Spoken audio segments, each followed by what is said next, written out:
Video কলে মোবাইলের স্ক্রিনে ভেসে ওঠে মেয়ের মুখ, কণ্ঠ শুনতে পান বাবা, কথাও হয় প্রতিদিন। তবে অপেক্ষার অবসান হচ্ছে না ৯০ বছর বয়সী বাবার।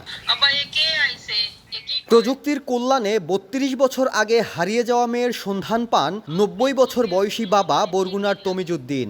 ভিডিও কলে প্রতিদিন দেখেন মেয়ের মুখ, শোনেন কণ্ঠ, কিন্তু ২৫০০ কিলোমিটার দূরের সেই মেয়েকে ছুঁয়ে দেখার আকাঙ্ক্ষা এখনও অপূর্ণ। ১৯৯৪ সালের কোনো এক বিকেলে ঢাকায় মিরপুরের বাসা থেকে বের হন আছিয়া। এরপর আর ফেরেননি। অনেক খোঁজাখুঁজির পরও তার সন্ধান পায়নি পরিবার। ৩ বছর আগে মেয়ের অপেক্ষা করতে করতেই মারা যান মা রাহেলা। এখনও অপেক্ষায় বাবা। আমি এই ৯০ বছর পর আমি মাইয়ার খোঁজ পাইছি।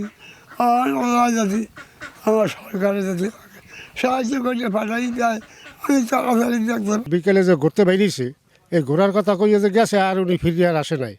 এই ৩২-৩৩ বছর হয়ে গেছে, এর মধ্যে কোনো খোঁজ খবর আমরা পাই নাই। টাইফুন ফ্যাব্রিক কেয়ার, ফ্যাব্রিক কেয়ারের সুপার পাওয়ার। আছিয়া জানান, মানব পাচারকারী চক্র তাকে অপহরণ করে প্রথমে ভারত, এরপর পাকিস্তানে নিয়ে বিক্রি করে দেয়। সেখানে বিয়ে হয় তার। বর্তমানে পাকিস্তানের মুজাফফরনগরে বসবাস আছিয়ার। বাংলাদেশে স্বজনদের কাছে ফিরতে চান তিনি। আমার বিয়ে হয়েছিল ৬ মাস পর। আমার বয়সটা তব 18 বছর। 18 বছর। আর পাকিস্তান আইতে আমারে 32-33 বছর হইছে।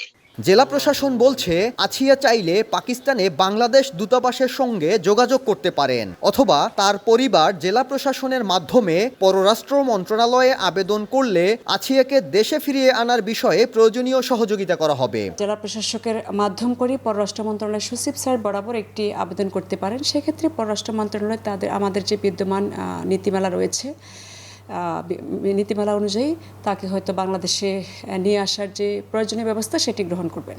৬ ভাই বোনের মধ্যে আছিয়া চতুর্থ।